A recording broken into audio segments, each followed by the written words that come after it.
ሰላም ጤና ይስጥልን ክቡራትና ክቡራን የኢትዮ ታይምስ ቤተሰቦቻችን ለሰዓቱ የተመረጡ አዳዲስ መረጃዎችን ይዘንላችሁ ቀርበናል። ከመረጃዎቻችን መካከልም የኤርትራ ጦር ድንበር ተሻግሮ በቡሬ ድንበር ትንኮሳ እየፈጸመ መሆኑን የሚገልጹ መረጃዎች እየወጡ ነው። ጦሩ ወደ አፋር ክልል በመግባት ትንኮሳ እያደረገ ነውም ተብሏል። የኤርትራ ጦር ወደ አፋር ክልል ድንበር አካባቢዎች ሰርጎ በመግባት ወታደራዊ ትንኮሳ እየፈጸመ እንደሆነ ነው የተገለጸው። ህወሓት ከዚህ ቀደም ትዕግስት ያልቋል በማለት መግለጫ ማውጣቱ አይዘነጋም። በተያያዘ መረጃ ደግሞ በኢትዮጵያና ኤርትራ ድንበር አካባቢዎች ተገድቦ የነበረው የኤርትራ መገበያያ ገንዘብ ናቅፋ ከኮንትሮባንድ ንግድ ጋር ተያይዞ ወደ ሌሎች ከተሞችን በስፋት እየተሰራጨ እንደሆነ ተሰምቷል። የኤርትራ ናቅፋ ከድንበር አካባቢዎች ወደ ትግራይ ክልል ዘልቆ እንደገባም መረጃዎች ወጥተዋል። መረጃውን በዜናችን በዝርዝር እናስደምጣችኋለን። በደቡብ ኦሞ ዞን በበና ጸማይ ወረዳ ጎልዲያ በተባለ ቀበሌ በቁም እንስሳት ላይ ድንገተኛ በሽታ እንደተከሰተና በርካታ የቤት እንስሳት እንደሞቱ መገለጹ፣ የኢትዮጵያ ብሔራዊ ምርጫ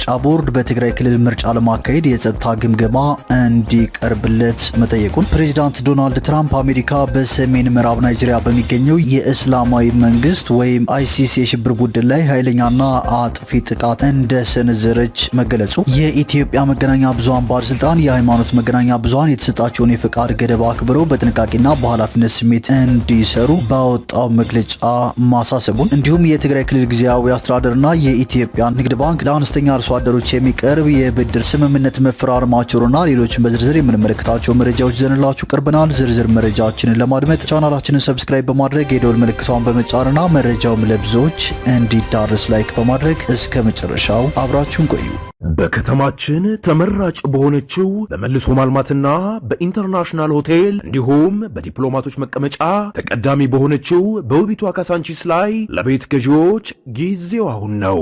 መጪው የገና በዓልን ምክንያት በማድረግ በኮንስትራክሽን ዘርፍ ስመጥር ከሆነው ኮምፓስ ፕሮፐርቲስ ለ10 ዕድለኞች ብቻ በ3.4 ሚሊዮን ብር ጠቅላላ ክፍያ ማለትም በካሬ 66700 ብር በቅንጡ አፓርታማ ከስቱዲዮ እስከ ባለ 4 መኝታ በቅድመ ክፍያ ለሚገዙ ቀሪውን ያለምንም የዋጋ ጭማሪ በ30 ወራት የሚከፍሉበትን በተጨማሪም ዘመናዊ የንግድ ሱቆችን ለሽያጭ አቅርበናል። ወደ መጀመሪያው መረጃችን ስናልፍ የኤርትራ ናቅፋ ከድንበር አካባቢዎች ወደ ትግራይ ገበያ ዘልቆ እየተሰራጨ እንደሆነ ተሰምቷል። በኢትዮጵያና ኤርትራ ድንበር አካባቢዎች ተገድቦ የነበረው የኤርትራ መገበያያ ገንዘብ ናቅፋ ከኮንትሮባንድ ንግድ ጋር ተያይዞ ወደ ሌሎች ከተሞችን በስፋት እየተሰራጨ መሆኑን ዋዜማ ከነዋሪዎችና በንግድ ስራ ላይ ከተሰማሩ ግለሰቦች አገኘሁት ባለው መረጃ መሰረት ዘግቧል። የኤርትራ ናቅፋ ከቅርብ ጊዜ ወዲህ እስከ አዲግራትና አድዋ ከተሞች ድረስ እየተሰራጨ መሆኑን የአካባቢው ነዋሪዎች ተናግረዋል። ናቅፋ በትግራይ ከተሞች እንዲሰራጭ ያደረገው በድንበር ከተሞችና በውስን ተዋንያን ተገድቦ የነበረው የኮንትሮባንድ ንግድ መስፋፋቱን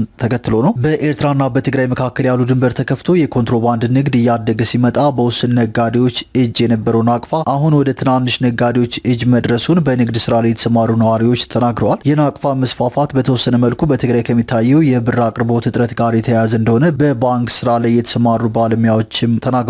በትግራይ ባለው የጸጥታ ስጋት ምክንያት በርካታ ሰዎች ጥሬ ገንዘብ ከባንክ አውጥተው በቤታቸው መያዝ መጀመራቸውን የብር አቅርቦት እጥረት ማስከተሉን የባንክ ባለሙያዎች ያስረዳሉ። በድንበር አካባቢ ያለው ንግድ ከጊዜ ወደ ጊዜ እያደገ መምጣቱንና ከሁለቱም ወገን አዳዲስ ነጋዴዎች፣ ደላሎችና የኮንትሮባንድ አንቀሳቃሾች በስፋት እየተሳተፉበት መሆኑንም ነዋሪዎቹ ተናግረዋል። በዚሁ የድንበር ንግድ ስራ ላይ የተሰማራ አንድ የትግራይ ባለሀብት እንደተናገረው እንደ ሳሙና፣ ዘይትና ኤሌክትሮኒክስ የመሳሰሉ ፍጆታዎችን ከአዲስ አበባ ከሚገዛበት ዋጋ ባነሰ በድንበር በኩል ስለሚመጣ ፍጆታውን ወደ አቅራቢያ ከተሞች ወስዶ በተሻለ ትርፍ ለመሸጥ መቻሉን ያብራራሉ። ከትግራይ ወደ ኤርትራ ድንበር የሚሻገሩት በአመዛኙ እንደ ነዳጅ፣ የእህል ምርቶች፣ የቁም እንስሳትና ሌሎች ሸቀጣሸቀጦች ናቸው። እነዚህ ምርቶች በድንበር አካባቢዎች በከፍተኛ ዋጋ ስለሚሸጡ ወጣቶች በአነስተኛ መጠን ጭምር በድንበር ከተሞች ለኤርትራ ገበያ ያቀርባሉ። መደበኛ ባይሆኑም አነስተኛ መጠን ያለው የወርቅ ምርት ድንበር ላይ ለኤርትራ ነጋዴዎች እንደሚቀርብ ለጉዳዩ ቅርበት ያላቸው ምንጮች ጠቁመዋል። የኤርትራ ነጋዴዎች ወርቅ ሲቀርብላቸው አልፎ አልፎ ከናቅፋ በተጨማሪ በዶላር ጭምር የሚከፍሉም እንዳሉ ተሰምተዋል። መቀሌን ጨምሮ በትግራይ ከተሞች ነዳጅ በየመስመሩ መሸጥ የተለመደ መሆኑንም ዋዜማ አገኘሁት ባለው መረጃ መሰረት ጨምሮ ዘግቧል። በየአካባቢው የሚለያይ ቢሆንም በአሁኑ ሰዓት የ1 ሊትር ነዳጅ ዋጋ በመቀሌ ከተሞች እስከ 220 ብር ድረስ ሲሆን በኤርትራ ድንበር አካባቢዎች ከ300 ብር በላይ መሻገሩም ተሰምተዋል። ከትግራይ ወደ ድንበር የኤርትራ ከተሞች ለጥቃቅን ንግዶች የሚያቀኑ ወጣቶች ለኤርትራ ገበያ የሚያቀርቡትን ምርት የሚሸጡት በናቅፋ ሲሆን ወደ ትግራይ ተመልሰው በጥቁር ገበያ እንደሚመነዝሩም ተሰምተዋል። በጥሬ ገንዘብ ላይ በተመሰረተው የድንበር አካባቢ ንግድ ወደ ወደ ትግራይ የሚገባው የኤርትራ ናቅፋ በትይዩ ገበያ ወደ ብር ይቀየራል። የናቅፋና ብር ልውውጡን የሚያሳልጡ ደላሎች እስከ ትግራይ መዲና መቀሌ ከተማ ድረስ መኖራቸውም ተመላክቷል። እንደ አዲግራት ባሉ የድንበር አቅራቢያ ከተሞች አንድ የኤርትራ ናቅፋ በኢትዮጵያ ከ12 እስከ 15 ብር ድረስ እየተለወጠ መሆኑም ተሰምቷል። ምንም እንኳን በኢትዮጵያ ባንኮች የውጭ ምንዛሬ ግብይት ውስጥ የኤርትራ ናቅፋ ይፋ ዋጋ የሚወጣለት ባይሆንም መደበኛ ዋጋው አንድ ናቅፋ 7 ብር መሆኑን መረጃዎች ያመለክታሉ። የድንበር ንግድ በስፋት የሚካሄድባቸው ከተሞች እንደ ባድመ፣ ራማ፣ ጾረናና ዛላንበሳ ያሉ መሆናቸውን ምንጮች ጠቁመዋል በማለት ዋዜማ ጨምሮ ዘግቧል። በድንበር ላይ የተሰማሩ የኤርትራና የትግራይ የጸጥታ አካላት ነጋዴዎችን የማለፊያ ገንዘብ ቢጠይቁም እንቅስቃሴ ግን አይከለከሉም ተብሏል። የኤርትራ ወታደሮች አልፎ አልፎ ከትግራይ ነጋዴዎች ላይ በግዳጅ ገንዘብ እንደሚቀሙና ድብደባ ጭምር እንደሚፈጽሙም ተሰምተዋል። በተያያዘ መረጃ ደግሞ የኤርትራ ጦር ድንበር ተሻግሮ በቡሬ ድንበር ትንኮሳ እየፈጸመ መሆኑን የሚገልጹ መረጃዎች እየተሰሙ ነው። ጦሩ ወደ አፋር ክልል በመግባት ትንኮሳ እያደረገ ነው ተብሏል። የኤርትራ ጦር ወደ አፋር ክልል ድንበር አካባቢዎች ሰርጎ በመግባት ወታደራዊ ትንኮሳ እየፈጸመ መሆኑን አዲስ ሪፖርተር ድረገጽ አስነብቧል። ዜናው ህወሓት ትዕግስት ያልቋል በማለት መግለጫ ከማሰራጨቱ ጋር የተናበበ እንደሆነም ተሰምቷል። የኤርትራ ጦር ወደ ኢትዮጵያ ግዛት ዘልቆ ትንኮሳ እየፈጸመባቸው ካሉ አካባቢዎች መካከልም ቡሬ፣ ደናክል፣ ጋረቦና አዋላ ይጠቀሳሉ። ዘገባው እንዳለው በተለይም በቡሬ አፋር ድንበር አቅጣጫ የኤርትራ ጦር ከፍተኛ ወታደራዊ ንቅናቄ እያደረገ ነው ተብሏል። የኤርትራ ወታደሮች በአካባቢው ሰላማዊ የአፋር ዜጎችን በማዋከብና የክልሉን ድንበር ለመዳፈር ሙከራ ማድረጉን ተከትሎ ክልሉ ድርጊቱ በአስቸኳይ ካልቆመ ራሱን ለመከላከል አስፈላጊውን እርምጃ እንደሚወስድ እንዲሁም የፌዴራል መንግስት ጉዳዩን በቅርበት እንዲከታተል በአሰራሩ አግባብ ጥሪ ማቅረቡም ተሰምቷል። ወደ ቀጣዩ መረጃችን ስናልፍ የኢትዮጵያ መገናኛ ብዙሃን ባለስልጣን የሃይማኖት መገናኛ ብዙሃን የተሰጣቸውን የፈቃድ ገደብ አክብረው በጥንቃቄና በኃላፊነት ስሜት እንዲሰሩ ባወጣው መግለጫ አሳስበዋል። ባለስልጣኑ በመግለጫው እንደገለጸው የጂፒኤስ የቴሌቪዥን ጣቢያ በሀገራችን ሰላሌ አካባቢን በተመለከተ ተገቢ ያልሆነና ከአሰራር ደንብ ውጪ የሆነ መረጃ ማሰራጨቱ ተረጋግጧል። በዚህም ምክንያት ለጣቢያው ጥብቅ ማስጠንቀቂያ መስጠቱን አስታውቋል። ማስጠንቀቂያው የተሰጠው ጂሰስ ፕሮፌቲክ ስፕሪት ቸርች በቀን ታህሳስ 13 ቀን 2018 ዓ.ም በማህበራዊ ገጾች ያሰራጨው ፕሮግራም የመገናኛ ብዙሃን አዋጅን የጣሰ ሆኖ በመገኘቱ እንደሆነም ተገልጿል። በአዋጁ መሰረት ማንኛውም የሃይማኖት መገናኛ ብዙሃን አስተምሮቶቻቸውን ለምዕመናን እንዲያደርሱ ፈቃድ ቢሰጣቸውም የተቀመጡ ሕጎችን ጥሰው በሚገኙት ላይ ባለስልጣኑ አስፈላጊውን ሕጋዊ እርምጃ ለመውሰድ እንደሚገደድ አሳስቧል። በመሆኑም ሁሉም የሚዲያ ተቋማት ያለባቸውን ማህበራዊ ኃላፊነት ተረድተው እንዲንቀሳቀሱም ጥሪ ቀርቦላቸዋል። ወደ ቀጣዩ መረጃችን ስናልፍ አሜሪካ በናይጄሪያ በሚገኘው የአይሲስ የሽብር ቡድን ላይ ኃይለኛ ጥቃት መሰንዘሯን ትራምፕ ገልጸዋል። ፕሬዚዳንት ዶናልድ ትራምፕ ዩናይትድ ስቴትስ በሰሜን ምዕራብ ናይጄሪያ በሚገኘው የኢስላማዊ መንግስት ወይም አይሲስ የሽብር ቡድን ላይ ኃይለኛና አጥፊ ጥቃት መሰንዘሯን ገልጸዋል። የልዕለ ኃያሏ አገር መሪ አይሲስን አጸያፊ የሽብር ቡድን ሲሉ የገለጹት ሲሆን ቡድኑን በዋናነት ንጹሐን ክርስቲያኖችን ኢላማ በማድረግና በአሰቃቂ ሁኔታ በመግደል ወንጅለውታል። ትራምፕ የአሜሪካ ጦር ኢላማቸውን ያልሳቱና ያልተዋጣ ላቸውን በርካታ ጥቃቶች መፈጸሙን የተናገሩ ሲሆን የአሜሪካ በአፍሪካ እዝ ወይም አፍሪኮም በበኩሉ የሐሙሱ ጥቃት በሶኮቶ ግዛት ውስጥ ከናይጄሪያ ጋር በመቀናጀት መከናወኑን ገልጿል። የናይጄሪያ የውጭ ጉዳይ ሚኒስትር የሱፍ ማይታማቱ ጋር በበኩላቸው ጥቃቱ አሸባሪዎችን ኢላማ ያደረገ የተቀናጀ ዘመቻ እንጂ ከየትኛውም የተለየ ሃይማኖት ጋር ግንኙነት ያለው አለመሆኑን ተናግረዋል። ሚኒስትሩ ወደፊት ተጨማሪ ጥቃቶች ሊሰነዘሩ እንደሚችሉ ጠቁመው ይህም በሁለቱ ሀገራት አመራሮች በሚተላለፉ ውሳኔዎች ላይ የሚመሰረት መሆኑን ገልጸዋል።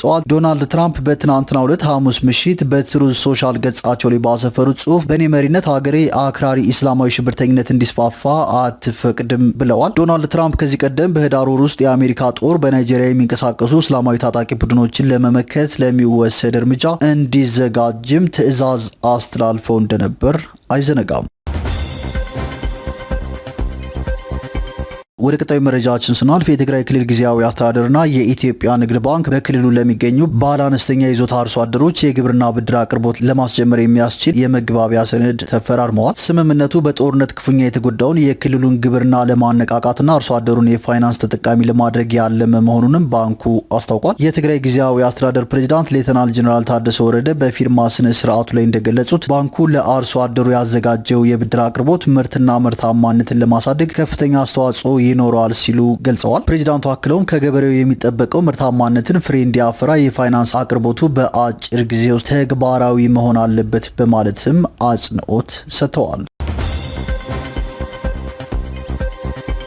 ወደ ቀጣዩ መረጃችን ስናልፍ የኢትዮጵያ ብሔራዊ ምርጫ ቦርድ በትግራይ ክልል ምርጫ ለማካሄድ የሚያስችል ምቹ ሁኔታ መኖሩን ለመወሰን ከክልሉ ጊዜያዊ አስተዳደር ይፋዊ የጸጥታ ሁኔታ ግምገማ እየጠበቀ መሆኑን አስታውቋል። ምርጫ ቦርድ እንደገለጸው የጊዜያዊ አስተዳደሩ የምርጫ ወረዳዎችን በጸጥታ ሁኔታቸው ላይ በመመስረት በአረንጓዴ፣ ቢጫና ቀይ ቀጠናዎች በሚል በመለየት ሪፖርት እንዲያቀርብ በይፋ ጠይቋል። ቦርዱ ይህ መረጃ ሳይደርሰው በትግራይ ክልል ምርጫ ስለማካሄድ ምንም አይነት ውሳኔ ላይ መድረስ እንደማይችልም አሳውቋል። የክልሉ ጊዜያዊ አስተዳደር ፕሬዚዳንት ጀነራል ታደሰ ወረደ ጥያቄው እንደቀረበላቸውም አሳውቀዋል። በክልሉ ምርጫ ማካሄድ ይቻላል ወይስ አይቻልም በሚለው ጉዳይ ላይ ከባለድርሻ አካላት ጋር ተወያይተን ምላሽ እንሰጣለን ያሉት ጀነራል ታደሰ ምላሹም በዚህ ሳምንት ውስጥ እንደሚሰጥ ጠቁመዋል። ወደ ቀጣዩ መረጃችን ስናልፍ በደቡብ ኦሞ ዞን በበና ጸማይ ወረዳ ጎልዲያ በተባለ ቀበሌ በቁም እንስሳት ላይ ድንገተኛ በሽታ መከሰቱ ተሰምቷል። በበሽታው በርካታ የቤት እንስሳት መሞታቸውም ተዘግቧል። በአካባቢው ለተከሰተው ለዚህ በሽታ አፋጣኝ መፍትሄ ካልተሰጠው ወደ ተለያዩ አካባቢዎች የመዛመት እድሉ ሰፊ እንደሆነም ተሰምቷል። ወደ ቀጣዩ መረጃችን ስናልፍ ለአንድ ጊዜ አገልግሎት የሚሰጡ የፕላስቲክ ምርቶችን ከአንድ ወር በኋላ መጠቀም የሚከለክለው አዋጅ የትግበራ ጊዜ እንዲራዘምላቸው ሱፐር ማርኬቶችና አምራቾች ጠይቀዋል። የአካባቢ ጥበቃ ባለስልጣን በበኩሉ አዋጁ ተግባራዊ ከመደረጉ አስቀድሞ የተሰጠው የ6 ወራት የሽግግር ጊዜ እንደማይራዘም አስታውቋል። በግንቦት 2017 ዓ.ም በህዝብ ተወካዮች ምክር ቤት በሙሉ ድምፅ የጸደቀው ይህ አዋጅ የደረቅ ቆሻሻ አያያዝና አወጋገድን የሚመለከት ሲሆን ለ13 ዓመታት በስራ ላይ የቆየው ነባር ህግ የተካ እንደሆነም ተገልጿል። አዲሱ አዋጅ ለአንድ ጊዜ ብቻ ጥቅም ላይ የሚውል ፕላስቲክ ማምረት፣ ለገበያ ማቅረብ፣ ወደ አገር ውስጥ ማስገባት፣ መሸጥ፣ ማከማቸት ወይም መጠቀምንም ከልክሏል። ክልክላውን ተላልፎ በተገኙ አምራቾችና ተገልጋዮች ላይ የህግ ተጠያቂነት የሚያስከትለው የዚህ አዋጅ አፈጻጸም በረቂቅ ደረጃ ለፓርላማ ከቀረበ ጊዜ አንስቶ ሲያነጋግር ቆይቷል። ስስ ፌስታሎችን በብዛት የሚጠቀሙ የንግድ መደብሮች ለአንድ ጊዜ አገልግሎት የሚውሉ የፕላስቲክ ከረጢቶችን የሚተኩ አማራጭ ምርቶች በገበያ ላይ እንደ ልብ አለመኖራቸው አዋጁን በተቀመጠለት ጊዜ ተግባራዊ ለማድረግ እንቅፋት እንደሚሆንም ያስረዳሉ። በሚድሮክ ኢንቨስትመንት ግሩፕ ስር ያለው የኩዊንስ ሱፐርማርኬት ዋና ስራ አስኪያጅ ሰሚራ ሸረፋ አዋጁ መውጣቱን ተከትሎ ስስ ፌስታሎችን ላለመጠቀም የሚችሉትን ቢያደርጉም እስካሁን ምትክ ምርት ማግኘት አለመቻላቸውን ተናግረዋል። ስራ አስኪያጇ ያለ ስስ ፌስታል አገልግሎት መስጠት ፈታኝ ነው በማለትም ገልጸዋል ሲል ኢትዮጵያ ኢንሳይደር ዘግቧል።